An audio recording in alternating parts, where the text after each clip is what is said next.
Hello everyone, and welcome to another gaming budget PC challenge.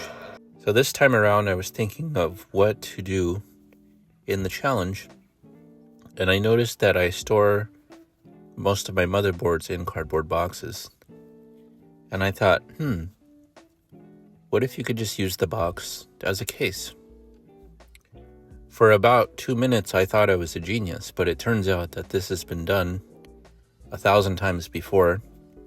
When I searched for it on YouTube, so many videos came up that I couldn't even watch them all. But I'm late to the party, as you know. I've only been here for a year or so. And apparently this was a challenge from 7 or 8 years ago. All the big channels did it using, for example, Toasty Bros used a shoebox. You have Dawood, Linus Tech Tips, all the popular channels have already made a cardboard box PC. And then the challenge resurfaced, I guess, during COVID. People were bored and wanted to do the challenge over again, and that's where I saw a lot of the videos.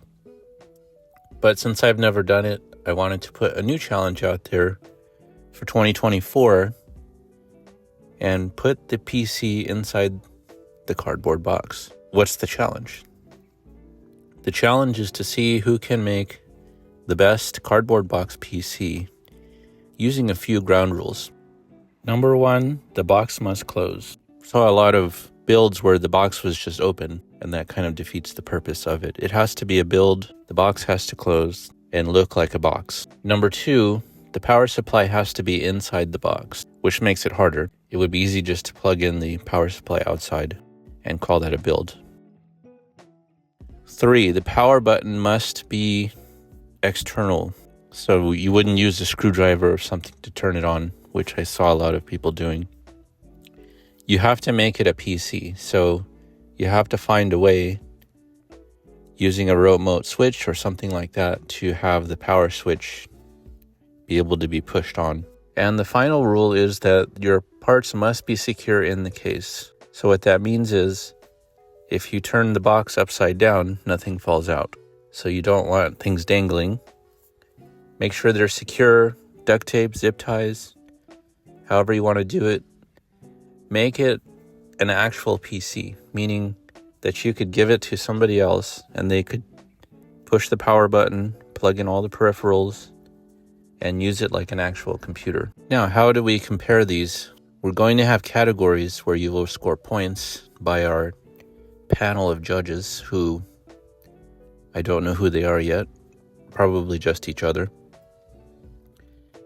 And so the judging is going to be on these categories. This is a budget gaming PC build, so try not to go too crazy. There is no number of how much you can spend, but it would be nice to have lower end systems just to keep them all in the same kind of group. The categories are as follows. Budget. The more budget it is, the more points you score. If you spend, let's say, $200, you'll score more points than if you spend $700. And most of us will just use parts that we have laying around, and so we'll calculate that based on market value. The next category is price to performance, so the price that you spend will be directly compared to the FPS that you achieve in the benchmarks. There's another category for creativity. So if you make something really cool, I don't know what that means exactly, but creative. So if you do something that we go, wow, that's cool, then you score more points in that category. There is a category for appearance. So it has to look a certain way. If it's just a box, then not so much, but if you jazz it up, more points there. And on to the performance benchmarks. So we're going to try and make that easy. So we're going to use two benchmarks. For mark in 1080p, your FPS score there will measure the GPU. And to make it easy for the CPU side, we're going to use CPU Z benchmark. And this is because they're both small downloads and won't take a long time. Doing Cinebench takes forever to complete, so just those two. And then as far as the games, Fortnite 1080p low would be the suggested setting. You can do others for comparables, but 1080p low in Fortnite.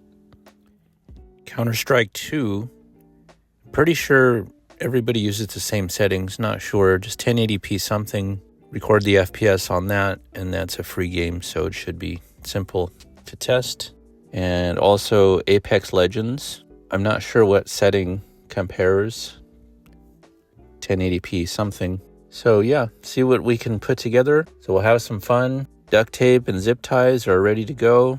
Get out your razor blade and start cutting. So have fun, everyone. We'll see you soon, and I'll be posting my entry in the next few days, and look forward to anyone else that wants to participate.